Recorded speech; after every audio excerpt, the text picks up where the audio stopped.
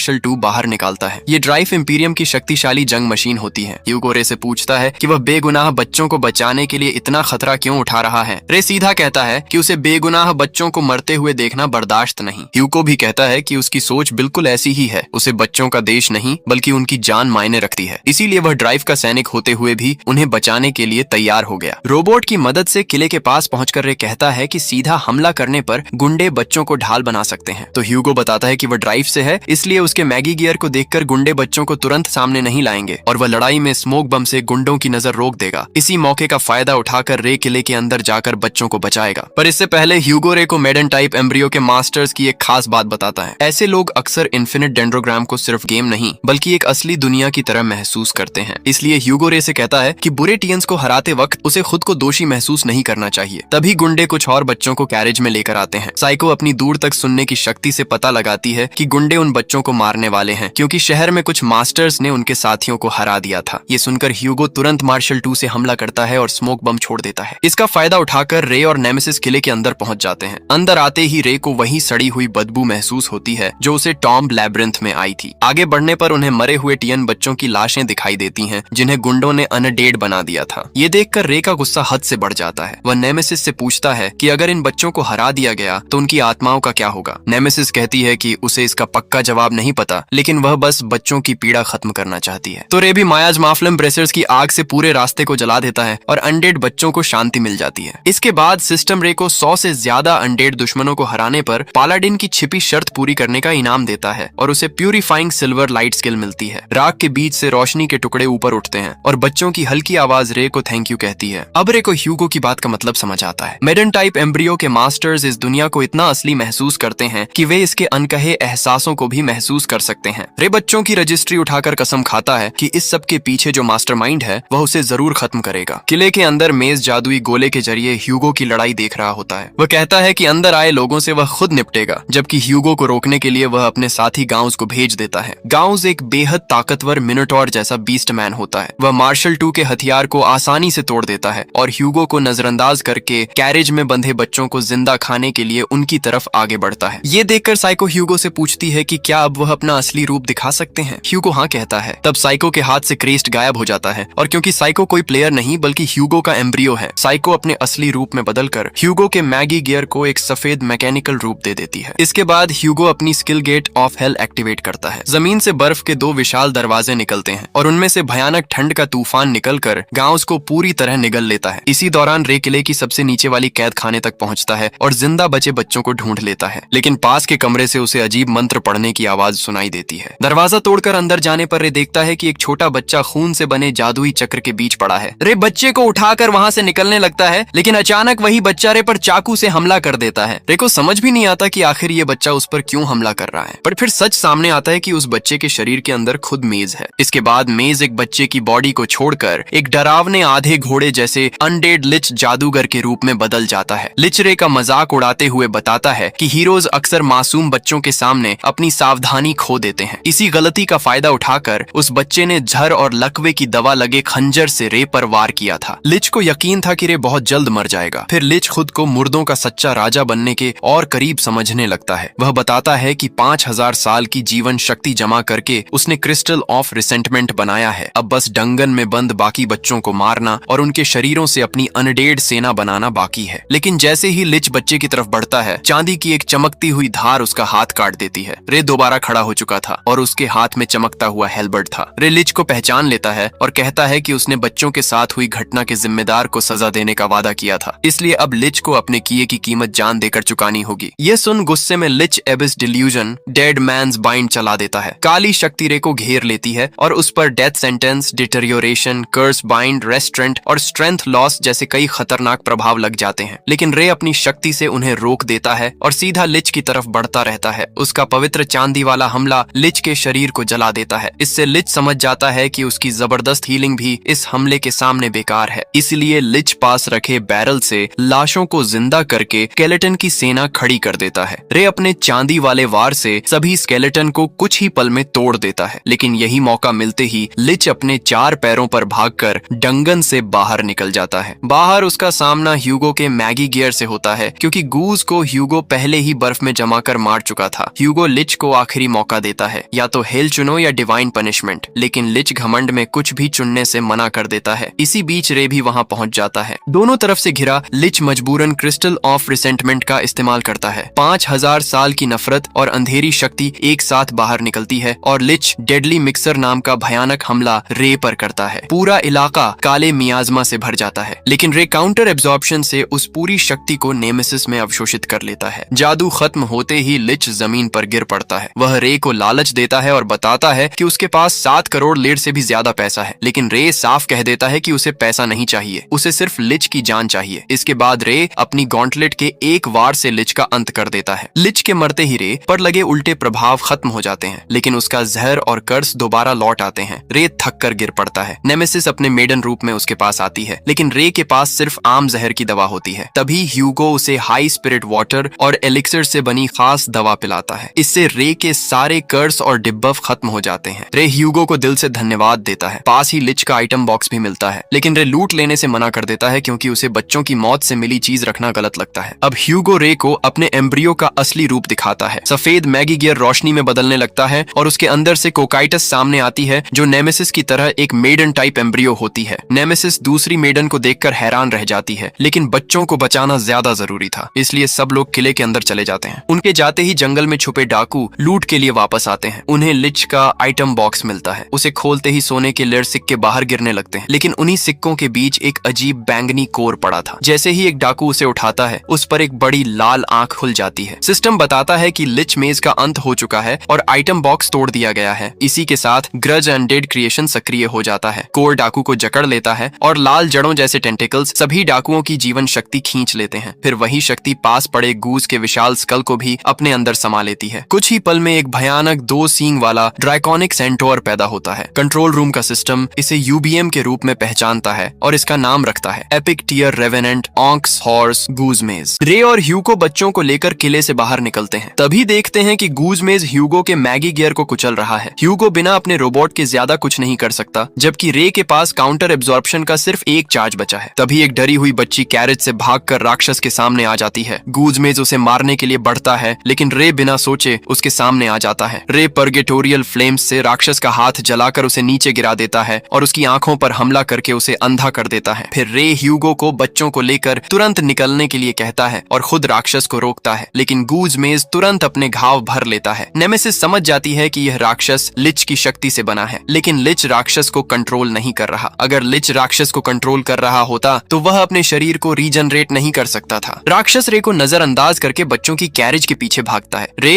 पहले crystal of resentment उठाता है, फिर अपने सिल्वर मैकेनिकल हॉर्स की मदद से उसका पीछा करता है। हेलबर्ट के वार से वह राक्षस का पैर काटकर उसे गिरा देता है, जिससे ह्यूगो बच्चों को लेकर निकल जाता है। रे क्रिस्टल को राक्षस की आंखों के सामने लाता है। उसे देखते ही लिच राक्षस को कंट्रोल करने लगता है। इससे रे को पता चलता है कि राक्षस के सिर पर हमला होने पर वह सबसे ज्यादा तड़पता है, क्योंकि वहीं उसका कोर है। ये जानकर रे उसका पैर काटकर कोर पर वार करने ही वाला होता है कि लिच कोर से एक भयानक हमला करता है, जिससे रे बेहोश हो जाता है। लेकिन नेमेसिस तुरंत ह्यूमन फॉर्म में आकर उसकी जान बचाती है। उसे पता चलता है कि रे को अंदरूनी चोट लगी है, इसलिए बाहर से दवा देने से फायदा नहीं होगा। मजबूरन नेमेसिस उसे मुंह से दवा पिलाती है और रे बच जाता है। इसके बाद नेमेसिस राक्षस से लड़ने निकल पड़ती है, क्योंकि उसने रे से वादा किया था कि वह स्ट्रॉन्ग बनकर सुपीरियर किलर को मिलकर हराएंगे। इसलिए उसे पूरा यकीन है कि कुछ ही देर में रे होश में आकर उसकी मदद करने जरूर आएगा। इसी बीच रे अपने बचपन की याद देखता है। एक बार उसने एक छोटी बच्ची को बचाया था, जिसके चक्कर में उसके बड़े भाई को चोट लग गई थी और उसी दिन उसका बड़ा मुकाबला था। रे को अफसोस था कि अगर वह छोटी लड़की को बचाने नहीं जाता तो उसके भाई के पैर में चोट नहीं लगती। यह सुनकर रे के भाई ने उसे समझाया था कि दूसरों को बचाने वाले फैसलों पर पछताना नहीं चाहिए। जब तक जीतने की संभावना शून्य नहीं है, तब तक हार नहीं माननी चाहिए। उसके भाई ने अपना मुकाबला जीतकर यह बात सच भी कर दिखाई थी। यह याद रे को दोबारा हिम्मत देती है। तभी गार्डरांडा की गॉन्टलेट की आत्मा उससे कहती है कि अब तुम्हें नेमेसिस के साथ मिलकर मेरा अच्छे तरीके से पूरा इस्तेमाल करना चाहिए। रे वापस आता है और नेमेसिस की मदद करता है। फायर फ्लेम से राक्षस के टेंटेकल्स जलाने के बाद वह नेमेसिस को हेलबर्ड में बदल देता है और हेलिश मियाजमा से गूजमेज को घेर लेता है। फिर लिच की बॉडी की मदद से वह हवा में जाता है। लाल नफरत से भरे कोर को देखकर वेंजेंस इज माइंड का इस्तेमाल करता है। एक जबरदस्त विस्फोट में राक्षस का सिर और शरीर दोनों तबाह हो जाते हैं। सिस्टम तुरंत घोषणा करता है कि एपिक टियर यूबीएम को रे स्टार्लिंग ने हरा दिया है। रे को ग्रज सोक्ड ग्रीव्स मिलते हैं, जिससे उसे rider and horse as one skill मिल जाती है। इसकी मदद से अब रे अपने सिल्वर हॉर्स पर आसानी से सफर कर सकता था। नेमेसिस पूछती है कि क्या रे अब इस दुनिया को छोड़ने के बारे में सोच रहा है क्योंकि यहाँ उसे सिर्फ मुश्किलें मिल रही हैं। रे कहता है कि वह ऐसा इंसान नहीं है जो जरूरतमंद लोगों की मदद न करे, इसलिए जितनी मदद वह कर सकता है उतने लोगों की मदद करता रहेगा। यह सुनकर नेमेसिस खुश हो जाती है। आखिर में दृश्य ह्यूगो और कोकाइटस पर आता है, जहाँ डॉक्टर फ्लेमिंगो बताता है कि वह रे की हर हरकत पर नजर रखे हुए था, इसलिए उसे पता चल चुका है कि रे लगातार 2 यूबीएम को हरा चुका है। ह्यूगो को खुशी होती है कि रे जिंदा है, लेकिन उसे यह भी डर लगता है कि रे की तेजी से बढ़ती शक्ति उनकी योजना के लिए खतरा बन सकती है। तो डॉक्टर फ्लेमिंगो उसे शांत करता है और बताता है कि उनका गुप्त संगठन triangle of wisdom, alter kingdom और ड्राइव एम्पायर के बीच होने वाली बड़ी जंग को जल्द ही खत्म करने वाला है। कहानी की शुरुआत एक घुमावदार कच्ची सड़क से होती है, जिसके दोनों तरफ हरी भरी जमीन और ऊंची पथरीली चट्टानें हैं। एक व्यापारी काफिला बड़े शांत जानवरों से खींची जा रही बंद कैरेज में सफर कर रहा होता है। एक कैरेज की छत पर एक रहस्यमयी लंबी महिला सुपीरियर मास्टर शून्यू आराम से लेटी होती है। उन्होंने नीले और क्रीम रंग का शानदार लिबास पहना है और चेहरे को एक लंबे मास्क से पूरी तरह ढके हुए हैं। वह पतली नली से साबुन के बुलबुले उड़ाते हुए एक युद्ध मुकाबले का पोस्टर देख रही होती हैं। तभी कैरेज के अंदर से एक छोटी लड़की कांगलोंग छत पर चढ़ने की कोशिश करती है, लेकिन हाथ फिसलने से नीचे गिरने लगती है। तभी सुपीरियर मास्टर शून्यू अपने नुकीले चाकू जैसे हाथों से कांगलोंग को कपड़ों से पकड़ लेती हैं और सुरक्षित छत पर खींच लेती हैं। इसके बाद कांगलोंग तुरंत घुटनों पर बैठकर झुकते हुए मास्टर शून्यू को धन्यवाद देती है। पर तभी मास्टर शून्यू को कुछ गड़बड़ महसूस होती है। वह कहती हैं, रुको, यहाँ कुछ ठीक नहीं है। ये सुन कांगलोंग अपने कपड़े सूंघकर समझती है कि शायद मास्टर शून्यू उसके गंदे होने की बात कर रही हैं। लेकिन सुपीरियर मास्टर शून्यू तुरंत कहती हैं, कांगलोंग मेरी एक बात मानो और झुक जाओ। कांगलोंग बिना सवाल किए छत पर लेट जाती है। उसी पल एक भारी स्नाइपर गोली हवा को चीर कर गुजरती है। गोली सुपीरियर मास्टर शून्यू के शरीर से टकराती है, लेकिन उनका रक्षा कवच उसे रोक देता है और गोली 2 टुकड़ों में टूटकर छत पर गिर जाती है। चट्टानों के ऊपर एक महिला स्नाइपर अपनी बड़ी बंदूक नीचे करती है और कहती है, मैंने निशाना चूक दिया, माफ कीजिए बॉस। उसके पास लाल बालों वाला एल्ड्रिज खड़ा होता है। वह कहता है कि निशाना चूका नहीं था, बल्कि सामने वाले की सुरक्षा ने गोली को रोक दिया। और एल्ड्रिज समझ जाता है कि ऐसा इसलिए हुआ क्योंकि सामने वाली हुआंगहे एम्पायर की एक शक्तिशाली सुपीरियर मास्टर है। लेकिन यह जानने के बाद भी एल्ड्रिज घमंड से अपना परिचय देते हुए कहता है, मैं एल्ड्रिज, चोरी का राजा, पीके समूह, गोब्लिन स्ट्रीट का नेता, मुझसे ऊपर कोई नहीं। फिर वह अपनी खास सुपीरियर शक्ति ग्रेटर टेकओवर ओमसेट का इस्तेमाल करता है। लेकिन तभी सुपीरियर मास्टर शून्यू कैरेज से नीचे आकर शांत खड़ी होती हैं और अपनी विशेष शक्ति से एल्ड्रिज का दिल ही अपने हाथों में लेकर कुचल देती हैं, जिससे एल्ड्रिज को अचानक भयानक दर्द होता है और उसकी आंखों से खून बहने लगता है और वह मर जाता है। ये देख स्नाइपर दोबारा निशाना लगाती है, लेकिन सुपीरियर मास्टर शून्यू तब तक गायब हो चुकी होती है। अगले ही पल वह उन सभी के बीच आकर अपनी शक्ति से एक लाल चमकती लहर निकालती है और पल भर में सभी पीके को खत्म कर देती हैं। फिर एक डरावनी मुस्कान के साथ सोचती हैं कि शायद मुझे अल्टर किंगडम के सुपीरियर से ज्यादा उम्मीद नहीं रखनी चाहिए। इसके बाद कहानी गिडियन शहर पहुंचती है, जहां एक सराय में रे अपने लाल कवच वाले दस्तानों को देखते हुए ग्रज कन्वर्जन के बारे में सोच रहा होता है, जो उसे लिच मॉन्स्टर को मारकर मिले हैं। इसकी शक्ति यह है कि वह नकारात्मक भावनाओं को लेकर उन्हें एमपी और एसपी में बदल देती है। फिर रे नेमेसिस को जल्दी नहाकर बाहर आने को कहता है, क्योंकि उसे भी नहाना है। फिर दोनों को मैरी से भी मिलने जाना है। तो नेमेसिस कहती है कि लड़कियों के बाल लंबे होते हैं, इसलिए उन्हें नहाने में समय लगता है। कुछ देर बाद आखिरकार रे और नेमेसिस मैरी से कैफे में मिलते हैं। नेमेसिस सैंडविच खाते हुए मैरी से पूछती है कि रे अपनी ताकत कैसे बढ़ा सकता है ताकि सुपीरियर किलर को हरा सके। मैरी रे से उसकी सबसे बड़ी कमजोरी पूछती है। रे बताता है कि उसके हथियार की पहुंच छोटी है और नेमेसिस के साथ गलती होने पर हालत तुरंत खराब हो जाती है। मैरी समझाती है कि असली समस्या संतुलन की है, सिर्फ बहुत ज्यादा हमला करने की शक्ति काफी नहीं। अगर दुश्मन ज्यादा तेज हुआ या ज्यादा देर तक लड़ सका तो रे हार सकता है। सुपीरियर किलर के पास तेज सुपीरियर जॉब है, इसलिए रे को अपनी गति और सहन शक्ति बढ़ानी होगी। मैरी बताती है कि इन्फिनिट डेंड्रोग्राम में असली दुनिया के हुनर भी काम आते हैं। ये सुनकर रे सोचता है शायद इसी वजह से शू बहुत शक्तिशाली हैं। फिर मैरी एम्ब्रियो की अल्टीमेट स्किल के बारे में बताती है, जो खिलाड़ी के स्वभाव और इच्छाओं को दर्शाती है। पर ultimate skill high rank embryo में ही मिलती है। तो रे पूछता है कि क्या मैरी ने अपनी अल्टीमेट स्किल खोल ली है? तो हाँ कहती है। फिर मैरी शर्माते हुए बताती है कि उसके एम्ब्रियो का नाम आर्सेनसियल है, लेकिन उसकी युद्ध शक्ति बताने से बच जाती है। तभी वहाँ रूक और बेबीलोन आ जाते हैं। यही मौका देखकर मैरी सबको नाश्ता खिलाती है और रे के सवालों के जवाब देने से बच जाती है। मैरी तभी रे और रूक को क्लैश ऑफ द सुपीरियर्स के खास टिकट देती है। मुकाबले में फिगारो का सामना मास्टर जियांगशी शून्यू से होने वाला होता है, जो हुआंगे एम्पायर की दूसरी सबसे बड़ी ड्यूल चैंपियन है। बाद में रे और नेमेसिस एडवेंचरर गिल्ड जाते हैं, जहां उन्हें गूजमेज गिरोह को हराने के बदले 80 मिलियन लेयर मिलते हैं। रे कहता है कि ह्यूगो का भी हिस्सा है, इसलिए वह पैसा तब तक खर्च नहीं करेगा जब तक उसे न्याय न्याय से बांटा न जाए। बाहर आकर रे अपने बड़े भाई शू को बच्चों के साथ खेलते हुए देखता है, इसलिए रे मजाक करता है कि क्या अब वह बच्चों की पार्टियों में काम करता है। रे को देखते ही शू बच्चों को लॉलीपॉप देकर वहाँ से भेज देता है, पर अभी भी शू के सिर पर एक छोटा कांटेदार जानवर सो रहा होता है। तभी नीले बालों वाली एक लड़की आकर बताती है कि यह उसका एम्ब्रियो बेहेमोथ है। बेहेमोथ लड़की के बुलाने पर उसके पास चला जाता है। जाते हुए शू उन दोनों को लॉलीपॉप देता है। नेमेसिस उस लड़की के हाथ पर बने निशान को देखकर सतर्क हो जाती है। जाते हुए लड़की अपने एम्ब्रियो से कहती है कि आज वह देखना चाहती है कि अल्टर किंगडम का कोई सुपीरियर वाकई ताकतवर कहलाने के लायक है या नहीं। इसके बाद रे, नेमेसिस और शू कैफे आते हैं, जहां बातों बातों में रे को पता चलता है कि शू और फिगारो एक दूसरे को जानते हैं, क्योंकि जब दोनों लो रैंक मास्टर थे तब उन्होंने मिलकर एक यूबीएम को अकेले हराया था। आज जो फिगारो का मैच होने वाला है उसे शू भी उसी कमरे से देखेगा जहां रे जाएगा, क्योंकि दोनों के कमरे के नंबर एक जैसे हैं। इसके बाद शू वहां से चला जाता है। शू के जाने के कुछ देर बाद ह्यूगो और साइको रे से मिलने आते हैं। तब रे ह्यूगो को 80 मिलियन लेयर में से उसका हिस्सा देना चाहता है। ह्यूगो पहले मना करता है, लेकिन रे की ईमानदारी देखकर 20 मिलियन लेयर लेने को तैयार हो जाता है। मैच का समय होने पर रे और नेमेसिस वहां से जाने लगते हैं, पर रे को जाते वक्त ह्यूगो एक रहस्यमयी सलाह देता है, मौका मिले तो पश्चिम की तरफ देखना। रे पूछता है ऐसा क्यों, तो ह्यूगो बात टाल देता है। बाद में साइको ह्यूगो से कहती है कि तुमने योजना की जरूरी जानकारी लीक कर दी है। ह्यूगो मानता है कि हाँ, लेकिन अब से वह अपनी योजना को 100% सख्ती से फॉलो करेगा। फिर दृश्य दूर कांगलोंग पर आता है, जो बीमार होकर बिस्तर पर लेटी होती है, इसलिए वह उसे चीयर करने गिडियन नहीं आ सकती। तो शून्यू कहती है कि तुम आराम करो, क्योंकि मैं अपने साथ लैन मेई हाई को लेकर जा रही हूँ। इतना बोलकर वह उसे अपने कंधे पर उठाकर सीधे गिडियन की तरफ उड़ जाती है। गिडियन में रात के समय डॉक्टर फ्लेमिंगो एक छत से शहर पर नजर रख रहा होता है। वह कॉल पर किसी को बताता है कि क्वीन ऑफ मॉन्स्टर्स योजना से बाहर हो गई है, लेकिन उनकी सफलता की संभावना अब भी बहुत ज्यादा है, क्योंकि उसका इरादा गिडियन के सभी मास्टर्स को एक साथ मिटा देना है, और इस काम में यहाँ मौजूद उसके लोग अच्छे से मदद कर सकते हैं। दूसरी तरफ गिडियन एरिना में हजारों दर्शक जमा है। एग्जीबिशन मैच में फॉलन नाइट जूलियट और ग्रेट पायरेट चेल्सी आमने सामने होती हैं। जूलियट अपनी काली पंखों वाली शक्ति से हमला करती है, जबकि चेल्सी अपनी विशाल कुल्हाड़ी से पानी का जबरदस्त प्रहार करती है। दोनों अपनी अल्टीमेट स्किल्स का इस्तेमाल करती हैं। जूलियट का हराइसवेल्गर भयंकर काली आंधी पैदा करता है, जबकि चेल्सी का पोसाइडन पिघले हुए सोने की विशाल लहर बना देता है। दोनों शक्तियां टकराकर पूरे एरिना को हिला देती हैं। रे यह देखकर अल्टीमेट स्किल की असली ताकत से हैरान रह जाता है। बाद में रे की मुलाकात शू और फिगारो से होती है। फिगारो शेर वाले कपड़े उतारकर सामने आता है। वह बताता है कि भीड़ से बचने के लिए उसने यह रूप रखा था। शू रे को टेलीपैथी कफ देता है, जिससे दोनों दूर रहकर भी बात कर सकते हैं। फिगारो रे से कहता है कि अगर वह मुकाबले पर दांव लगाए तो सब कुछ फिगारो पर लगाए। रे के जाने के बाद शू फिगारो को बताता है कि शून्यू हुआंगहे एम्पायर की 4 महान शक्तियों में से एक हैं, और उनके खिलाफ फिगारो तुम्हारी जीत की संभावना सिर्फ 50-50 है। लेकिन फिगारो शांत होकर कहता है कि मुश्किल और खतरनाक मुकाबले में बिना कुछ छुपाए पूरी ताकत से लड़ना ही वह वजह है जिसकी वजह से मैं इन्फिनिट डेंड्रोग्राम खेलता हूँ। अगला दृश्य एक भीड़ भाड़ वाले इरीना लॉबी में शुरू होता है, जहाँ रे और नेमेसिस एक बहुत बड़े बेटिंग बोर्ड को देख रहे होते हैं। बोर्ड पर मुकाबले के हैरान कर देने वाले दांव लगे हुए होते हैं। रे मजाक मजाक में सोचता है कि वह 60 मिलियन लेयर लगा सकता है, लेकिन नेमेसिस तुरंत उसे लात मारकर जमीन पर गिरा देती है और रे के पैसों को लेकर इतने लापरवाह रवैये से गुस्से में होती है। वह कहती है कि अब वह उसे पैसों की सही कदर समझाएंगी। रे उठ ही रहा होता है कि तभी नीले रंग के शानदार कपड़े पहने शून्यू वहाँ से गुजरती है। उसके हाथों पर बेहोश सी लड़की लटकी होती है। वह रे से कहती है, तुम्हें फिगारो जैसे नालायक और कमजोर पर बैट नहीं लगाना चाहिए, क्योंकि उसके विरोधी भी ताकतवर हो सकते हैं, इसलिए तुम उस पर बैट लगाओ। ये सुनते ही न जाने क्यों रे को अचानक शून्यू से भयानक खून की प्यास जैसा आभास होता है। फिर रे को लगता है कि कंधे पर मौजूद लड़की को शून्यू जबरदस्ती पकड़कर ले जा रही है, इसलिए वह बिना सोचे नेमेसिस से तुरंत एक विशाल काली तलवार का रूप लेने को कहता है, और रे उस लड़की को शून्यू से छुड़ाने के लिए लड़ने को तैयार हो जाता है। लेकिन लड़ाई शुरू होने से पहले ही रे का बड़ा भाई शू बीच में आ जाता है और रे की जान बचा लेता है। फिर शू शून्यू को पहचान कर आराम से उसका अभिवादन करता है। शून्यू शू को परखने के लिए अपने धारदार रिबन जैसे पंजों से बिजली की रफ्तार से हमला करती है, लेकिन शू अपने मजबूत भालू वाले बाजू से उस सुपरसोनिक हमले को आसानी से रोक देता है, जिससे शून्यू समझ जाती है कि शू कोई आम खिलाड़ी नहीं है। इसलिए अगर फिगारो को हराने के बाद वह शू से लड़कर अपना समय बिता सकती है, तो शू कहता है कि इसकी कोई जरूरत नहीं होगी, क्योंकि फिगारो एरिना में तुम्हें जरूर हरा देगा। तभी रे बीच में बोलता है, शून्यू तुम चश्मे वाली लड़की को हर्ट मत करना प्लीज। शून्यू कहती है, तुम्हें क्या लग रहा है, मैंने उसका अपहरण किया है? ऐसा नहीं है, क्योंकि यह मेरी साथी है और इसे बस तेज हवाई सफर की वजह से चक्कर आ रहे हैं। अपनी गलत फहमी समझकर रे शर्म से लाल हो जाता है, पर रे को किसी और की इतनी परवाह करता देखकर शून्यू रे के कान में बच्चों वाली आवाज में कहती कहती है, तुम बहुत क्यूट हो, इसलिए कभी हम दोनों साथ खेलेंगे, और वहाँ से चली जाती है। उसके जाने के बाद शूरे के कंधे पर हाथ रखते हुए बोलता है, तुम अजीब तरह से दोस्त बनाते हो छोटे भाई। रे को कुछ समझ नहीं आता तो शूरे को बताता है कि शून्यू कोई आम खिलाड़ी नहीं बल्कि एक सुपीरियर मास्टर है। वह हुआंग हे एम्पायर के 4 सबसे महान योद्धाओं में से एक है और आज उसका मुकाबला फिगारो से होने वाला है। फिर रे, नेमेसिस और शू अपने खास देखने वाले वीआईपी कमरे में आते हैं जहाँ रूक, बेबीलोन और मैरी एडलर उनका इंतजार कर रहे होते हैं। रे जब अपने भाई शू का परिचय कराता है तो मैरी पता नहीं क्यों शू को देखते ही घबरा जाती है, लेकिन ऐसा दिखाती हैं जैसे उसे सिर्फ भालुओं से बहुत ज्यादा डर लगता हो। शू को मैरी का नाम एक बंद हो चुकी मंगा इनटू द शैडो की मुख्य पात्र की याद दिलाता है, क्योंकि उसका नाम भी मैरी था। दोनों के बीच थोड़ी देर के लिए पुरानी मंगा को लेकर बात होती है, लेकिन तभी एरिना के उद्घोषक की जोरदार आवाज पूरे स्टेडियम में गूंज उठती है। सुपीरियर्स का महामुकाबला शुरू होने वाला था। हजारों दर्शक जोर जोर से चीखने लगते हैं। पूर्वी द्वार से हुआंग हे की मास्टर जियांगशी शून्यू शांत तरीके से एरिना में प्रवेश करती है, तो दूसरी तरफ अल्टर किंगडम का अकेला चैंपियन फिगारो आता है, जिसे ओवर ग्लैडिएटर और किंग ऑफ एंडलेस चेन्स के नाम से जाना जाता है। उद्घोषक मुकाबले के नियम बताता है, ऐसे सारे सामान जो तुरंत मौत को रोक सकते हैं और एचपी वापस लाने वाली चीजें पूरी तरह मना है। इसीलिए जीत सिर्फ असली ताकत, हथियारों की क्षमता और एम्ब्रियो की शक्ति पर निर्भर करेगी। दर्शकों को सुपरसोनिक हमलों से बचाने के लिए एरिना के चारों तरफ 5 विशाल ऊर्जा दीवारों वाले माल्टअप बैरियर बना दिए जाते हैं। फिर एरिना के बीच पहुंचकर शून्यू घमंड में घोषणा करती है कि फिगारो को घुटनों पर लाने तक वह अपनी जगह से एक कदम भी नहीं हिलेगी। ये सुनकर ऑडियंस बहुत गुस्सा होती है, लेकिन जैसे ही घोंग बजता है शून्यू अनगिनत सुपरसोनिक धारदार रिबन छोड़ देती है। फिगारो अपनी 2 लाल तलवारों से उन हमलों को रोकता हुआ बड़ी तेजी से इधर उधर निकलता रहता है। देखने वाले कमरे में रहे इस रफ्तार को समझ नहीं पाता। शू और मैरी उसे बताते हैं कि असल लड़ाई कितनी सोची समझी है। जियांगशी आमतौर पर जादूगर वाली जॉब होती है, लेकिन शून्यू अपनी ताकत का इस्तेमाल बेहद तेज योद्धा की तरह कर रही होती है। फिर शून्यू बहुत सारे फू तावीज निकालती है और मंत्र पढ़ने लगती है। अगले ही पल पूरे एरिना में आग का एक विशाल स्तंभ फैल जाता है, लेकिन धुआं हटने पर फिगारो एक चमकते सुरक्षा गोले के अंदर बिल्कुल सुरक्षित खड़ा होता है। शू बताता है कि फिगारो का बैंगनी केप एक खास डिवाइन रिवॉर्ड आइटम है जो थोड़े समय के लिए बाहरी हमलों और तत्वों से होने वाले नुकसान को पूरी तरह रोक सकता है, लेकिन इसकी दोबारा इस्तेमाल होने की सीमा 10 मिनट है। पर केप की शक्ति खत्म होते ही फिगारो कमजोर पड़ सकता था, लेकिन शून्यू अब भी अपनी जगह से नहीं हिलती। तभी अचानक फिगारो के मुंह से बहुत सारा खून निकलता है। उसके सीने के अंदर एक गंभीर घाव पैदा हो चुका होता है, जबकि उसकी बाहरी त्वचा पर एक भी खरोंच नहीं होती। शू और रूक तुरंत शून्यू का राज समझ जाते हैं। उसका एक कदम भी न हिलने का दावा असल में उसके सुपीरियर एम्ब्रियो की अंतिम क्षमता की शर्त थी। यह क्षमता बहुत दूर से हर दिशा में जगह को मोड़कर सीधे अंदर के हिस्से पर हमला कर सकती थी। इस तरह शून्यू ने फिगारो के बाहरी बचाव को बाएं पास करके उसके एक अंदरूनी अंग मतलब फेफड़े को कुचल दिया था। ऐसा लगता है जैसे फिगारो बुरी तरह कमजोर हो चुका है, लेकिन वह मुस्कुराता है। फिर वह अपना आर्मर, हथियार और सारे एक्सेसरीज उतारकर आधा नंगा हो जाता है, लेकिन इसके बाद सब कुछ बदल जाता है। सभी एक्सेसरीज उतारने के बाद फिगारो कमजोर होने के बजाय पहले से ताकतवर और इतना तेज हो जाता है कि वह शून्यू के नुकीले पंजों को काट देता है, जिससे शून्यू भी हैरान होती है। रे हैरान होकर पूछता है, अभी अभी क्या हुआ? तो शू समझाता है कि यह फिगारो के एम्ब्रियो की अनोखी क्षमता है। उसकी ताकत, रफ्तार और रक्षा उसके एक्सेसरीज की संख्या के उल्टे अनुपात में बढ़ती है। हर खाली इक्विपमेंट स्लॉट उसकी असली ताकत को दोगुना करता है। सरल मतलब यह है कि जितने कम एक्सेसरीज पहनकर वह लड़ाई करेगा और लड़ाई जितनी लंबी चलेगी उसकी शक्ति उतनी ही बढ़ती जाती है। इसके बाद फिगारो और शून्यू अपने अपने सुपीरियर आइटम स्वॉर्ड निकालते हैं और एक दूसरे पर जोरदार वॉर करते हैं। पर शून्यू का खतरनाक हमला फिगारो के सीने की तरफ बढ़ता है, लेकिन वह उसके दिल तक पहुंचने से पहले ही रुक जाता है, क्योंकि फिगारो के शरीर के अंदर मौजूद उसका दिल के आकार वाला सुपीरियर एम्ब्रियो उस हमले को रोक लेता है। फिगारो पहले ही हर जोखिम का हिसाब लगा चुका था, इसलिए वह ग्लोरिया अल्फा को पूरी शक्ति से नीचे की तरफ चलाता है। अगले ही पल सुनहरी रोशनी का एक विशाल स्तंभ शून्यू को अपनी चपेट में ले लेता है और उसे खत्म कर देता है, और इस तरह फिगारो इस महान मुकाबले का विजेता बन जाता है। इतना शानदार मुकाबला देखकर सभी दर्शक खुशी से पागल हो उठते हैं, लेकिन तभी कुछ अजीब होता है, क्योंकि एरिना के अंदर अचानक समय रुक जाता है और फिगारो हिल भी नहीं पाता। तभी बैरियर के ऊपर डॉक्टर फ्लेमिंगो में चलता हुआ आता है। फिर वह अपने पेंगुइन कॉस्ट्यूम को हटाकर सामने आता है और बताता है, मैं हूँ मिस्टर फ्रैंकलिन, ड्राइव एम्पायर का खतरनाक सुपीरियर गीगा प्रोफेसर। पटाखों की रोशनी के बीच फ्रैंकलिन पागलों की तरह हंसता है और बताता है कि पूरे किंगडम में फैली दहशत के पीछे वही है। फिर वह अपना सबसे बड़ा पत्ता सामने रखता है, क्योंकि तभी वहाँ एक छोटी बर्ड उड़ते हुए आती है और अल्टर किंगडम की दूसरी प्रिंसेस एलिजाबेथ अल्टर में बदल जाती है। वह इस वक्त गहरी नींद में फ्रैंकलिन के कब्जे में होती है। इसके बाद फ्रैंकलिन चमकती हुई आंखों और खतरनाक मुस्कान के साथ कहता है कि अब उसके डरावने ग्रैंड गेम की शुरुआत होती है। है। फिर सीन पास्ट में जाता है जहाँ गिडियन शहर की भीड़ भाड़ वाली सड़कों पर एक शांत दोपहर में काले बालों वाली मैरी एक दुकान से आज के मैच की 3 टिकटें ब्लैक में खरीदती है और कहती है कि वह बिल्कुल सही वक्त पर सही जगह पहुंची है। लेकिन तभी एक संकरी गली से शोर सुनाई देता है। कुछ बदमाश एक छोटी सुनहरे बालों वाली लड़की को घेर कर खड़े होते हैं। वे उसे पकड़कर मोटी रकम के लिए अपहरण करना चाहते हैं। तभी मैरी आराम से उनके सामने आकर पूछती है कि क्या तुम लोगों ने अपहरण का काम शुरू कर दिया है। सरदार उसका नाम पूछता है तो मैरी बताती है कि वह बस एक पत्रकार है। एक बदमाश गुस्से में मैरी पर हमला करता है, लेकिन मैरी एक ही वार में उसे गिरा देती है। बाकी लोग समझ जाते हैं कि मैरी लड़ने में माहिर है और सब एक साथ उस पर टूट पड़ते हैं, पर मैरी अपनी तेज चालों से सबको आसानी से हरा देती है। इसके बाद मैरी लड़की से पूछती है, यंग लेडी, आपको कोई चोट तो नहीं लगी? लेकिन लड़की मुंह फुलाकर कहती है कि वह यंग लेडी नहीं है। तभी कवच पहने शहरी गार्ड्स गली में आ जाते हैं। एक गार्ड कहता है कि उन्हें लापता लड़की एक संदिग्ध चश्मे वाली औरत के साथ मिल गई है। गार्ड को देखते ही अचानक लड़की मैरी का हाथ पकड़कर कहती है कि हमें तुरंत भागना होगा। मैरी भी किसी फालतू की मुसीबत में नहीं पड़ना चाहती थी, इसलिए वह लड़की को उठाकर दीवार पर चढ़ जाती है और छतों के ऊपर से कूदती हुई गार्ड्स को चकमा दे देती है। कुछ देर बाद दोनों एक शांत पार्क में पेड़ के नीचे बैठी होती हैं। लड़की खुशी से कॉटन कैंडी खाते हुए कहती है कि इसे खाना मीठे बादल जैसा लगता है। मैरी पूछती है कि वह असल में कौन है। लड़की झुककर अपना परिचय देती है, मैं एलिजाबेथ एस अल्टिया हूँ, अल्टर किंगडम की दूसरी राजकुमारी। मैरी को पहले से ही उसके शाही होने का शक था। मैरी पूछती है कि उसके साथ कोई शाही रक्षक क्यों नहीं है। एलिजाबेथ बताती है कि गिडियन आने के बाद गार्ड्स ने उसे अकेले घूमने से मना कर दिया था, इसलिए वह चुपके से निकल आई। एलिजाबेथ को गिडियन का रास्ता नहीं पता और उसे एक गाइड चाहिए, तो मैरी उसे पूरा शहर घुमाने की बात करती है। एलिजाबेथ खुशी से उछल पड़ती है। फिर मैरी उसे एली बुलाने का फैसला करती है, जिसे सुनकर एलिजाबेथ बहुत खुश हो जाती है। फिर कहानी वर्तमान में लौटती है। कोलोसियम एरिना के ऊपर मिस्टर फ्रैंकलिन हवा में मंडरा रहा होता है और उसके हाथ में बेहोश एली होती है। नीचे रे, नेमेसिस, शू, बेबीलोन, रूक और मैरी सब देख रहे होते हैं। फ्रैंकलिन माइक पर हंसकर कहता है कि जो भी राज परिवार को मारेगा वह जेल जाएगा, लेकिन राजकुमारी उसके कब्जे में होने की वजह से सबके हाथ बंधे हुए हैं, इसलिए वे उसे हर्ट नहीं कर सकते। पर तभी एक पागल लेकिन जोशीला जादूगर फ्रैंकलिन पर जादू से हमला करता है। धुआं छोड़ने पर फ्रैंकलिन बिल्कुल सुरक्षित होता है क्योंकि काली शक्ति ने उसकी रक्षा की होती है, पर गुस्से में फ्रैंकलिन उंगली चटकाता है। जादूगर के पैरों के पास अचानक ऑक्सीजन स्लाइम बन जाता है, जो उस जोशीले जादूगर यानी मैज को अपने अंदर फंसाकर खत्म कर देता है। यह देखकर एक महिला जादूगर उस स्लाइम पर फायरबॉल अटैक करती है और धमाके से स्लाइम कई बूंदों में बिखर जाता है, लेकिन हर नई बूंद से नया स्लाइम बन जाता है। फ्रैंकलिन बताता है कि तरल ऑनिक सीजन पर ज्यादा गर्मी देने से खतरा और बढ़ जाता है। फिर वह बताता है कि गिडियन के सारे मॉन्स्टर्स उसके स्पेशल बम वाले डिवाइसेस से जुड़े हैं। बटन दबाते ही शहर के अलग अलग हिस्सों में मॉन्स्टर्स छोड़ दिए जाएंगे और कुछ न करने पर भी लगभग 1 घंटे में सब आजाद हो जाएंगे। फ्रैंकलिन 2 नियम रखता है, या तो उसका यंत्र नष्ट करो या उसे हराकर मृत्युदंड दिलवाओ, नहीं तो पूरी सिटी के लोग मारे जाएंगे। रे उसे पागल कहता है। शू बताता है कि फ्रैंकलिन किसी पुराने खलनायक की तरह अपनी योजना और उसकी कमजोरियां खुद ही बता रहा है। रूक समझ जाती है कि फ्रैंकलिन एक मानसिक जाल बिछा रहा है। अगर मास्टर्स नाकाम रहे तो किंगडम की जनता के सामने उनका हौसला और इज्जत दोनों टूट जाएंगे। रे और बाकी लोग कोलोसियम के लॉबी में पहुंचते हैं, लेकिन मैरी गायब हो चुकी होती है। तभी कोलोसियम के रास्ते एक सुनहरी दीवार मतलब मैजिकल बैरियर्स से बंद हो जाते हैं। कुछ मास्टर्स बैरियर्स पर हमला करते हैं। तब एक उड़ती हुई चमगादड़ जैसी आंख फ्रैंकलिन की छवि दिखाती है। फ्रैंकलिन बताता है कि बैरियर्स पर हर हमला शहर में कहीं और मॉन्स्टर्स छोड़ देता है। अगर दीवार टूट गई तो गिडियन के सारे मॉन्स्टर्स एक साथ आजाद हो जाएंगे। रूक कहती है, फ्रैंकलिन ने ऐसा प्लान बनाया है कि हम मास्टर्स जो कुछ भी करें या कुछ भी न करें तब भी सिटी के लोग मारे जाएंगे। दूसरी ओर फ्रैंकलिन एक विशाल उड़ने वाली मछली पर एली के साथ शहर के ऊपर उड़ रहा होता है। एली पूछती है कि फ्रैंकलिन ने गिडियन को ही निशाना क्यों बनाया। फ्रैंकलिन कहता है कि ड्यूल सिटी को तमाशा पसंद है, इसलिए पिछली जंग का अंतिम अध्याय यही होना चाहिए। वह बताता है कि पिछली जंग में किंगडम के महान नाइट, सबसे बड़ा जादूगर और राजा मारे गए थे। अब वह गिडियन को बर्बाद करके और राजकुमारी का अपहरण करके किंगडम का घमंड तोड़ना चाहता है। एली निडर होकर कहती है कि मास्टर्स उसे बचाने जरूर आएंगे और तब फ्रैंकलिन का बुरा हाल होगा। कोलोसियम के अंदर शू बताता है कि ज्यादातर लड़ने वाले मास्टर्स टूर्नामेंट देखने के लिए अंदर फंसे हुए हैं। रे बैरियर को छूता है और उसका हाथ सीधा पार चला जाता है। यह देखकर शू रे का लेवल पूछता है। रे बताता है कि वह लेवल 41 है। शू हंसकर समझ जाता है कि फ्रैंकलिन ने पूरे कोलोसियम में एरिना बैरियर लगाया है, पर यह उसने गलती से किया या जानकर पता नहीं, लेकिन एरिना बैरियर 50 से कम लेवल वाले खिलाड़ियों को पार जाने देता है। इसका फायदा उठाकर 50 या उससे कम लेवल वाले मास्टर्स को बाहर भेजने की योजना बनती है, जबकि बड़े लेवल वाले अंदर से जादू और इलाज की मदद करेंगे। जाने से पहले शू रे को ड्रैगन स्केल वार्ड देता है। रे कहता है कि जब पूरा शहर शहर बंधक हो और एक लड़की को बचाना हो तो वह चुप नहीं बैठ सकता। नेमेसिस युद्ध तलवार बनती है और रे बाहर निकल पड़ता है। बैरियर के बाहर ड्राइव के कुछ मास्टर्स और अल्टर किंगडम को धोखा देने वाले मास्टर्स उनका इंतजार कर रहे होते हैं। उनका नेता रेड एक बड़ा जादू तैयार करता है, पर रे अपनी राक्षसी ढाल बुलाकर जहरीली मियाज़मा की धुंध फैला देता है, जिससे दुश्मन कमजोर पड़ जाते हैं। रेड क्रिम्सन स्फीयर तैयार करता है, लेकिन रूक साइलेंस जादू से उसका मैजिक ही कैंसिल कर देती है। फिर बेबीलोन के टेम्पटेशन मैजिक से दुश्मन एक दूसरे पर ही हमला करने लगते हैं। इतना ही नहीं, रूक के मॉन्स्टर्स भी दुश्मन लोगों को मार रहे होते हैं। ये देखकर दुश्मन सोच में पड़ जाते हैं कि ये लोग तो रूकी मास्टर्स हैं, जिन्होंने कुछ समय पहले ही गेम खेलना शुरू किया है, पर फिर भी ये इतने ताकतवर कैसे हैं। रेड किसी तरह प्रभाव से निकलता है और रे पर बड़ा फायरबॉल फेंकता है। रे आग को चीरकर आगे बढ़ता है और एक जबरदस्त वार से रेड को मार देता है। एक रोग नाइट ड्यूरेंडल निकालकर एक कवचधारी योद्धा पर हमला करता है, लेकिन वह खाली कवच होता है, क्योंकि असली मास्टर रूक पीछे से आकर नाइट को हरा देता है। आसमान में फ्रैंकलिन अपने यंत्र पर अपनी सेना को हारते देखता है। मैप में ब्लू अल्टर किंगडम के मास्टर्स हैं, तो रेड फ्रैंकलिन के साथी हैं। फ्रैंकलिन ने अपने लोगों को क्लब, हार्ट, डायमंड और स्पेड में बांटा है। एली पूछती है कि स्पेड का निशान कहाँ है। फ्रैंकलिन बताता है कि स्पेड उसका बैकअप प्लान है। एली देखती है कि फ्रैंकलिन मैप की मदद से अल्टर के लो लेवल मास्टर्स से सीधी लड़ाई से बच रहा है। फ्रैंकलिन मानता है कि वह खुद शारीरिक रूप से कमजोर है और हर काम सोच कर करता है। तभी एक तेज स्नाइपर गोली फ्रैंकलिन के गले और पीठ को पार कर जाती है। कई धमाकों से फ्लाइंग बीस्ट भी हिल जाता है और एली नीचे गिरने लगती है, लेकिन कोई उसे बचा लेता है। फ्रैंकलिन तुरंत समझ जाता है कि उस पर हमला करने वाला और कोई नहीं बल्कि सुपीरियर किलर है। तो दूसरी ओर रे अपने साथियों के साथ वेस्टर्न गेट की तरफ बढ़ रहा होता है, क्योंकि उसे वहाँ बड़े खतरे का एहसास होता है और वहाँ आने के लिए ह्यूगो ने उसे कहा भी था। और यहाँ हमें एक दिमाग घुमा देने वाली बात पता चलती है कि मैरी ही सुपीरियर किलर है और वह इस वक्त एली को पीठ पर बिठाकर छतों पर दौड़ रही है। तो एली उसे फ्रैंकलिन के रडार के बारे में बताती है। उसे देखकर मैरी हैरान होती है, क्योंकि रडार के हिसाब से फ्रैंकलिन का डायमंड निशान अभी भी चल रहा है, मतलब इतने खतरनाक हमले के बाद भी वह जिंदा है। इसलिए मैरी सबसे पहले एली को एरिना में ले जाने का फैसला करती है, क्योंकि वहाँ सुपीरियर मास्टर उसकी रक्षा कर सकते हैं। पर तभी फ्रैंकलिन सिटी में फैले मॉन्स्टर की मदद से एली को बर्ड में ट्रांसफॉर्म करके अपने पास आने का कमांड देता है। इसके तुरंत बाद फ्रैंकलिन अपने साथी वेल्डोरबेल को बुलाता है, जो किंग ऑफ ऑर्केस्ट्रास और सुपीरियर कंडक्टर है। मैरी को मार दो! इतना बोलते ही मैरी पर जानलेवा हमला होता है, लेकिन वह बच जाती है और देखती है कि वेल्डोरबेल एक मास्क पहनकर अपने वायलिन और ढोल बजाने वाले जानवर के साथ गाना बजा रहा है। उसे देखकर मैरी अपने चमकते एम्ब्रियो से अपना हथियार निकालती है और अपनी असली पहचान बताती है कि वह superior shadow assassin Mary Adler है, जो वेल्डोरबेल को जल्दी से मारकर एली को बचाना चाहती है। फिर सीन वेस्ट पर आता है, जहाँ कुछ मास्टर ह्यूगो के ड्राइव के रोबोट को देखकर उसे दुश्मन समझकर हमला करने आते हैं, लेकिन ह्यूगो अपने एम्ब्रियो की मदद से सबसे पहले सभी मास्टर्स को बर्फ में जमा देता है, फिर फायर अटैक से उन्हें मार देता है, क्योंकि ये सब लेवल 100 से कम के थे। इसके बाद हमें मैरी की असल दुनिया की जिंदगी के बारे में बताया जाता है। मैरी का असली नाम नागिसा है। वह एक मंगा लेखिका है, जिसने 2 साल तक लगातार मेहनत करके अपनी कहानी को आगे बढ़ाया था, लेकिन अचानक उसकी मंगा बंद कर दी जाती है और साथ ही वह पत्रिका भी बंद हो जाती है जिसमें उसकी कहानी छपती थी। इस सदमे के बाद नागिसा का हौसला टूट जाता है, लेकिन तभी दूसरी कंपनी उसकी मंगा को प्रकाशित करने के लिए तैयार हो जाती है। लेकिन अब नागिसा अपने ही बनाए हुए किरदार मैरी एडलर से खुद को अलग महसूस करने लगती है और उसका हाथ एक भी मंगा पैनल नहीं बना पाता। अपनी खोई हुई प्रेरणा वापस पाने के लिए नागिसा को इन्फिनिट डेंड्रोग्राम के बारे में पता चलता है। नागिसा गेम में प्रवेश करती है और वहाँ मैरी एडलर जैसा ही अवतार बनाती है और उस किरदार की तरह जीना शुरू कर देती है, ताकि अपनी कहानी को दोबारा जीवंत कर सके। वर्तमान में मैरी भागते हुए बेल्डोरबेल पर अपनी खास गोलियां चलाती है, लेकिन बेल्डोरबेल अपनी जबरदस्त रक्षा के कारण हर हमले को रोक देता है। ड्रम बजाने वाला खरगोश जबरदस्त झटके पैदा करता है। वायलिन बजाने वाला पुतला एक ऐसी कंपन वाली दीवार बनाता है जिसे पार करना मुश्किल है, जबकि फ्लूट बजाने वाला दुश्मन के दिमाग को भ्रमित करने वाली ध्वनि पैदा करता है, और जब ये सब एक साथ बजते हैं तो उनकी ध्वनि जमीन तक को काट सकती है। मैरी बेल्डोरबेल का मजाक उड़ाते हुए पूछती है कि एक संगीत के उस्ताद ने आखिर फ्रैंकलिन जैसे ठंडे मैकेनिकल रोबोट वाले दल का साथ क्यों दिया। बेल्डोरबेल गर्व से बताता है कि उसके मुताबिक फ्रैंकलिन के पास वह टेढ़ी सोच और बड़ा जुनून है जो एक असली हीरो बनने के लिए जरूरी है। इतना कहकर बेल्डोरबेल अपना संगीत और तेज कर देता है और ब्रेमेन प्रोडक्शन नाम का संयुक्त हमला चला देता है। नीची ध्वनि वाली तरंगें मैरी के शरीर पर इतना दबाव डालती हैं कि वह बुरी तरह घायल हो जाती है। तभी मैरी की नजर एक और मैकेनिकल पुतले पर पड़ती है। एक उड़ता हुआ गारगोयल हवा में पियानो बजा रहा होता है। मैरी समझ जाती है कि बेल्डोरबेल ने अपने चेहरे पर पक्षी का नकाब इसलिए पहना था ताकि लोगों को लगे कि उसका दल सिर्फ 3 सदस्यों का है। अब बेल्डोरबेल चारों मैकेनिकल जानवरों को एक साथ बजाता है। उनकी संयुक्त ध्वनि से एक भयानक तूफान खड़ा हो जाता है और मैरी पूरी तरह मलबे और विनाशकारी ध्वनि के बीच गायब हो जाती है। हमला करने के बाद बेल्डोर बेल अपने साउंड रडार से मैरी को ढूंढता है। जब उसे उसकी धड़कन सुनाई नहीं देती तो वह मैरी को मरा हुआ समझ लेता है और अपना सुरक्षा कवच हटा देता है। लेकिन अगले ही पल मैरी उसके पीछे प्रकट होती है और एक तेज वार में उसकी गर्दन पर हमला कर देती है। साथ ही वह बेल्डोर बेल की रक्षा करने वाले चार्म्स भी तोड़ देती है। बेल्डोर बेल हैरान रह जाता है कि इतना बड़ा हमला सहने के बाद भी मैरी जिंदा कैसे है। मैरी बस मजाक में उसे छेड़ती है क्योंकि असल में उसने अपनी अल्टीमेट जॉब की ताकत आर्ट ऑफ वैनिशिंग का इस्तेमाल किया था। इस ताकत से वह कुछ समय के लिए दुनिया से अपना पूरा अस्तित्व ही मिटा सकती है, लेकिन इसके बदले उसका लगभग सारा एसपी खर्च हो जाता है। अब मैरी के पास ज्यादा समय नहीं था। वह अपनी बड़ी रिवॉल्वर में एक खास उच्च स्तर की मैजिक बुलेट डेजी स्कारलेट भर देती है। बेल्डोर बेल भी अपना अंतिम और सबसे बड़ा संगीत बजाने का हुक्म देता है, लेकिन मैरी पहले ही अपना दांव चल चुकी होती है। वह गोली चला देती है और एक जबरदस्त आग का धमाका होता है, लेकिन इससे मैरी को एक खरोंच भी नहीं आती, जबकि बेल्डोर बेल बुरी तरह गायब हो जाता है। लेकिन फिर मैरी अपनी बंदूक की गोली से उसे खत्म कर देती है। अब आती है बात कि मैरी को एक खरोंच भी क्यों नहीं आई। इसका जवाब है कि ध्वनि को सफर करने के लिए हवा की जरूरत होती है, लेकिन हवा के बिना बेल्डोर बेल के ध्वनि वाले जादू की ताकत बेकार हो गई, इसलिए उसका अंतिम हमला पूरी तरह नाकाम हो जाता है। दूसरी तरफ फ्रैंकलिन को भी अपने रडार से पता चल जाता है कि बेल्डोर बेल हार गया, लेकिन बेल्डोर बेल की हार के बावजूद फ्रैंकलिन बिल्कुल परेशान नहीं होता, क्योंकि उसका मानना है कि इस लड़ाई से सुपीरियर किलर इतनी ज्यादा थक गई होगी कि वह उसे मारने नहीं आ पाएगी। अब फ्रैंकलिन अपने असली लक्ष्य की तरफ बढ़ता है। उसका इरादा किंगडम ऑफ अल्टर के खिलाफ अपना सबसे बड़ा दांव चलाने का है। वह रे स्टार्लिंग को भी नहीं भूला, जिसने पहले लिलियाना वाले मामले में उसकी योजना बिगाड़ दी थी। अब फ्रैंकलिन रे के लिए एक ऐसा जाल तैयार कर चुका था जहां से उसका बचना आसान नहीं था। इसके बाद फ्रैंकलिन ह्यूगो के पास प्रिंसेस एलिजाबेथ को बेहोश हालत में लेकर पहुंचता है। वहां फ्रैंकलिन ह्यूगो की तारीफ करता है, तुमने अच्छा काम किया। ह्यूगो कहता है, मैंने रॉयल गार्ड को यहाँ से जाने दिया क्योंकि वे टियंस हैं। तो फ्रैंकलिन कहता है, तुम रे स्टार्लिंग को भी आने देना, लेकिन उसे छोड़कर सभी को रोकना। ह्यूगो मजबूरी में उसकी बात मान लेता है, लेकिन अंदर ही अंदर उसके मन में अपने किए को लेकर गहरा संघर्ष चल रहा होता है। इसके बाद फ्रैंकलिन प्रिंसेस एलिजाबेथ को लेकर शहर के बाहर आता है, जहां royal guards, elite night Liliana और लिंडोस के नेतृत्व में वहां उससे मिलते हैं। लिलियाना फ्रैंकलिन से एलिजाबेथ को छोड़ने की मांग करती है। वह बताती है कि उनकी रॉयल ओथ उन्हें राज परिवार के सदस्यों को नुकसान पहुंचाने से रोकती है, लेकिन किसी पकड़ने वाले पर हमला करने की पूरी अनुमति देती है। फ्रैंकलिन उनका मजाक उड़ाता है। तब लिलियाना ग्रैंड क्रॉस नाम की होली स्वॉर्ड तकनीक का इस्तेमाल करती है और डिवाइन लाइट का जबरदस्त हमला फ्रैंकलिन पर होता है, लेकिन फ्रैंकलिन एक खास सुरक्षा ब्रोच की वजह से बच जाता है। इसके बाद वह आरएस के नाम के एक भयानक विशाल बायो मॉन्स्टर को बुला लेता है। ये जीव चमकती आंखों और टेंटिकल्स से भरा होता है और देखते ही देखते पूरी होली नाइट टीम को हरा देता है। इसी बीच ह्यूगो के अतीत का राज सामने आता है। असल दुनिया में ह्यूगो का नाम यूरी गॉटियर था, मतलब असल में वह एक लड़की है। यूरी एक अमीर फ्रेंच परिवार में पैदा हुई थी, लेकिन बचपन से अपने पिता को अपनी माँ और बड़ी बहन के साथ बुरा व्यवहार करते देखती रही। लेकिन उसकी बड़ी बहन यूरी से बहुत प्यार करती थी। बड़ी बहन अपने दादाजी के साथ प्लास्टर से जानवरों की मूर्तियां बनाकर अपने दुख से दूर रहने की कोशिश करती थी, लेकिन उसके पिता बड़ी बहन को यह करने से भी मना कर देते हैं, तो बड़ी बहन घर छोड़ देती है। इसके कुछ समय बाद यूरी की माँ पिता के बुरे व्यवहार के कारण उन्हें तलाक देकर घर से चली जाती हैं। यूरी खुद को बहुत बेबस महसूस करती थी और सोचती थी कि काश उसके पास किसी नोबल नाइट जैसी ताकत होती जिससे वह अपने परिवार की रक्षा कर पाती। इसी इच्छा के साथ जब इन्फिनिट डेंड्रोग्राम आया, यूरी ने गेम में ह्यूगो नाम का किरदार बनाया, जो उस आदर्श नाइट की तस्वीर था जैसा वह खुद बनना चाहती थी। वापस वर्तमान में रे अपने माउंट सिल्वर पर सवार होकर शहर के गेट पर पहुंचता है। उसके साथ रूक और बेबीलोन भी होते हैं। ह्यूगो रे को रोकता है और बताता है कि बाकी मास्टर्स को अंदर जाने की अनुमति नहीं है, लेकिन फ्रैंकलिन ने खास तौर पर रे को अपने साथ एक मुकाबले के लिए बुलाया है, इसलिए सिर्फ रे शहर के अंदर जा सकता है, जबकि उसके दोस्त रूक को ह्यूगो से लड़ना होगा ताकि वह शहर के बाहर जा सके। रे इस चुनौती को स्वीकार कर लेता है, लेकिन गेट के अंदर जाने से पहले ह्यूगो उसकी हिम्मत परखने के लिए एक ही वार का मुकाबला करता है। ह्यूगो अपने रोबोट से फ्रॉस्ट स्लैश चलाता है, जबकि रे काउंटर एब्जॉर्प्शन का इस्तेमाल करके उसके हमले की ताकत को सोख लेता है और ह्यूगो को पीछे उड़ा देता है। रे को अपनी रक्षा की सबसे बड़ी ताकत तक दांव पर लगाते देखकर ह्यूगो समझ जाता है कि रे प्रिंसेस एलिजाबेथ को बचाने के लिए किसी भी हद तक जा सकता है। रे ह्यूगो से कुछ पूछ पाता उससे पहले रूक बीच में आ जाता है। वह रे से कहता है कि वह सिर्फ फ्रैंकलिन को रोकने और प्रिंसेस एलिजाबेथ को बचाने पर ध्यान दे। रूक वादा करता है कि वह अपने एम्ब्रियो बेबीलोन और अपने टेम्ड बीस्ट मर्लिन और ऑन्ड्रे के साथ मिलकर ह्यूगो को रोकेगा। रे तुरंत गेट के अंदर फ्रैंकलिन की तरफ दौड़ पड़ता है, जबकि रूक और ह्यूगो एक बड़े मुकाबले के लिए तैयार होते हैं। शहर के बाहर फ्रैंकलिन के मॉन्स्टर से लिलियाना और लिंडोस लड़ रहे होते हैं। तभी रे उस मॉन्स्टर पर फायर अटैक करता है, जिससे जिससे फ्रैंकलिन समझ जाता है कि अब असली लड़ाई शुरू होने वाली है। फिर कहानी रूक के बचपन में चली जाती है। असली दुनिया के लंदन में रूक का परिवार आम नहीं था। उसके पिता दुनिया के मशहूर जासूस थे, जबकि उसकी माँ एक रहस्यमयी और प्रसिद्ध चोर थी। दोनों ने रूक को अपने जैसा बनाने के बजाय अपनी अपनी खास कलाएं सिखाईं। उसके पिता ने उसे चीजों को ध्यान से देखकर नतीजा निकालना, लोगों के व्यवहार को समझना और अलग अलग भाषाएं सीखना सिखाया। वहीं उसकी माँ ने दुश्मन की कमजोरी पहचानना, जानलेवा जाल से बचना और लोगों को अपनी बातों से प्रभावित करना सिखाया। दोनों चाहते थे कि रूक अपनी जिंदगी का रास्ता खुद चुने, लेकिन 15 साल की उम्र में एक विमान दुर्घटना में रूक के दोनों माता पिता की मौत हो जाती है। अपने पिता के खाली अध्ययन कक्ष में बैठा रूक सोचता है कि उसने उनसे सब कुछ सीखा, लेकिन खुद जिंदगी में क्या करना है इसका फैसला कभी नहीं किया। तभी उसे एक रहस्यमयी पत्र मिलता है। ये पत्र उसके पिता के नाम था और इसमें इन्फिनिट डेंड्रोग्राम के रहस्य का पता लगाने का काम दिया गया था। गेम के वादे यानी अनंत संभावनाएं देखकर रूक इसे अपना रास्ता मान लेता है और डेंड्रोग्राम में प्रवेश करता है। अब कहानी वर्तमान की जंग में लौटती है। रूक बेबीलोन और मैरिलिन के साथ ह्यूगो के मेक कोकाइटस से लड़ रहा है। रूक बेबीलोन को लिटिल फ्लेयर चलाने का हुक्म देता है। इस हमले से ह्यूगो की नजर कुछ पल के लिए चली जाती है और उसका ग्रेनेड लॉन्चर नीचे गिर जाता है। रूक तुरंत ह्यूगो की अगली चाल का अंदाजा लगा लेता है। वह पहले ही बता देता है कि ह्यूगो दाहिने पैर से आगे बढ़ेगा और बाएं हथियार से ऊपर की तरफ वार करेगा। वार होने से पहले रूक लिज को बुलाता है, जो एक स्लाइम है और अभी उसके कपड़ों के रूप में है। लिज रूक के पैरों को लपेटकर उसे हवा में उछाल देती है और वह हमले से बच जाता है। रूक मैरिलिन से पलटकर हमला करवाता है। ह्यूगो समझ जाता है कि रूक उसकी हर चाल पहले ही पढ़ रहा है। अगर यह लड़ाई ऐसे ही चलती रही तो ह्यूगो की ताकत खत्म हो जाएगी। लेकिन ह्यूगो के पास एक खास ताकत अभी भी बची थी, ला पोर्ट द लामफेयर। इसकी वजह से रूक का बायां हाथ धीरे धीरे बर्फ में बदलने लगता है, पर तब भी रूक शांत रहता है और इस ताकत के नियम समझने लगता है। वह याद करता है कि पहली और दूसरी बार बर्फ जमने की घटना के बीच 39 सेकंड का अंतर था, जबकि अगली बार 130 सेकंड लगे थे। रूक इन दोनों संख्याओं का सबसे बड़ा सामान्य भाजक निकालता है और जवाब 13 आता है। अब उसे शक होता है कि 13 का संबंध ह्यूगो की ताकत से है। वह लिज को सिर्फ बचाव और बचने पर ध्यान देने को कहता है, जबकि खुद इस राज को सुलझाता है। रूक 3 अलग प्रभाव देखता है। कुछ लोग धीरे धीरे जमते हैं, कुछ एक ही वार में पूरी तरह बर्फ बन जाते हैं, जबकि मैरिलिन और बेबीलोन पर इसका कोई असर ही नहीं होता। रूक समझ जाता है कि इसका संबंध न इंसान होने से है और न ही ताकत या स्तर से। तभी उसे याद आता है कि एम्ब्रियो की ताकत अक्सर उसके नाम और उसकी कहानी से जुड़ी होती है। कोकाइटस डांटेज इन्फर्नो की सबसे नीचे वाली बर्फीली झील का नाम है, जहां उन लोगों को सजा मिलती है जो अपने उपकार करने वालों से गद्दारी करते हैं। पर यही मौका देखकर ह्यूगो रूक पर जोर से वार करता है और रूक को पत्थर की दीवार में दे मारता है। तभी रूक को सवाल का जवाब मिल जाता है। ला पोर्ट द लामफेयर का असर किसी के अपनी जाति के लोगों को मारने की संख्या से जुड़ा है। रूक अपना किल लॉग देखता है और पता चलता है कि उसने सिर्फ 7 इंसानों को मारा है। इसलिए ह्यूगो की ताकत हर 13 सेकंड में रूक के शरीर के 7% हिस्से को जमाने की संभावना रखती है। लेकिन जिन प्लेयर किलर्स ने सैकड़ों इंसानों को मारा है, उनकी गद्दारी की संख्या 100 से ज्यादा होती है। इसलिए उन पर ह्यूगो की बर्फ में बदलने वाली ताकत तुरंत पूरी तरह काम कर सकती है। इसी वजह से ह्यूगो को भागने वाले गद्दारों का रास्ता रोकने के लिए रखा गया था। ह्यूगो रूक की बात को सिर्फ एक अंदाजा बताकर टालने की कोशिश करता है, लेकिन रूक उसकी कांपती आवाज से समझ जाता है कि ह्यूगो झूठ बोल रहा है। रूक फिर ह्यूगो को उसके दोहरे व्यवहार के लिए जमकर सुनाता है। वह कहता है कि ह्यूगो खुद को दुखी और मजबूर इंसान दिखाता रहता है, यह जानते हुए कि मेडन टाइप एम्ब्रियो के मास्टर्स इस गेम की दुनिया के सभी भावनाओं को महसूस कर सकते हैं। फिर भी वह फ्रैंकलिन के भयानक काम में उसका साथ दे रहा है, जिससे शहर के लोग मर रहे हैं, लेकिन अपने हर फैसले के बाद अपने की पर पछताता भी है। रूक की बातें सुनकर ह्यूगो गुस्से में उस पर हमला करता है, लेकिन धूल हटने पर रूक लगभग बिना चोट के खड़ा मिलता है। असल में उसकी पूरी बातचीत सिर्फ वक्त बिताने का तरीका थी, क्योंकि इसी दौरान रूक ने अपनी यूनियन जैक की ताकत की तैयारी पूरी कर ली थी। रूक बेबीलोन और मैरिलिन के साथ मिलकर एक नया रूप बना लेता है, Union Jack chimera dragon devil man. नए रूप में रूक ह्यूगो से लड़ते हुए उसे बताता है कि उसने गेम में कभी किसी काइमेरा को नहीं मारा, इसलिए उसकी काइमेरा किल काउंट और गद्दारी की संख्या 0 है। इसीलिए ह्यूगो की बर्फ वाली ताकत उसे जमा नहीं सकती। इसके बाद रूक अंतिम हमला करते हुए तुरंत कोकाइटस पर टूट पड़ता है, लेकिन ह्यूगो को मार नहीं पाता। फिर भी वह कॉकपिट का कवच तोड़ देता है, जिससे लिज अंदर घुसकर ह्यूगो के कॉकपिट का गेट खोल देती है। गेट खुलते ही रूक और बेबीलोन अपनी चार्म क्षमता से ह्यूगो को बेहोश कर देते हैं। फिर दृश्य शहर के बाहर फ्रैंकलिन पर आता है, जो अपने विशाल हवा में उड़ने वाले प्लेटफॉर्म पर खड़ा है। उसके साथ हारिस के नाम का एक भयानक और अनगिनत आंखों वाला मॉन्स्टर है। फ्रैंकलिन गिडियन और राजधानी के आसमान पर अपनी विशाल तस्वीर दिखाकर सभी लोगों को बताता है कि उसने लगभग 650 सेकंड का काउंटडाउन शुरू कर दिया है। समय खत्म होते ही जमीन के नीचे छिपे मॉन्स्टर मॉन्स्टर्स बाहर निकलकर पूरे शहर को तबाह कर देंगे। इतना बोलकर वह अपना रिमोट आरएसके के अंदर डाल देता है, जिसका मतलब यह है कि अगर शहर को बचाना है तो आरएसके को खत्म करके उसके अंदर मौजूद रिमोट से कैंसिल बटन दबाना होगा, और यह काम रे, लिलियाना और लिंडोस को करना है। लेकिन जब रे आरएसके पर हमला करता है तो उसका वेंजेंस इज माइन काम ही नहीं करता। ये देखकर फ्रैंकलिन रे का मजाक उड़ाता है और बताता है कि आरएसके को खास तौर पर रे की हर ताकत का सामना करने के लिए बनाया गया है। फ्रैंकलिन बताता है कि उसने रे को जो हरी दवा दी थी उसके अंदर असल में एक छोटा स्लाइम पैरासाइट था। उसने 24 घंटे तक रे की हर जानकारी, जिसमें उसकी ताकत और उसकी बातें भी शामिल थीं, फ्रैंकलिन तक पहुंचाई थीं। इसलिए आरएसके रे की purgatorial flames, hellish miasma and vengeance is mine के खिलाफ भी सुरक्षित है, क्योंकि इसका नाम ही रे स्टारलिंग किलर है। मेरे बच्चे, ये जानने के बाद भी रे सिल्वर पर सवार होकर आरएसके के पास जाता है और उसे कुछ अजीब नजर आता है। वह समझ जाता है कि आरएसके असल में 2 जीवों से बना है। बाहर का मॉन्स्टर सिर्फ एक कवच है और असली जीव उसके अंदर छिपा हुआ है। रे लिलियाना और लिंडोस को बताता है कि वेंजेंस इज माइन उस दुश्मन के खिलाफ काम करता है जिसने उसे नुकसान पहुंचाया हो, क्योंकि अंदर वाले जीव ने रे पर सीधा हमला किया था, न कि बाहर वाले मॉन्स्टर ने। इसलिए उस पर यह ताकत काम नहीं करती। अब समय 300 सेकंड से भी कम रह गया था। रे,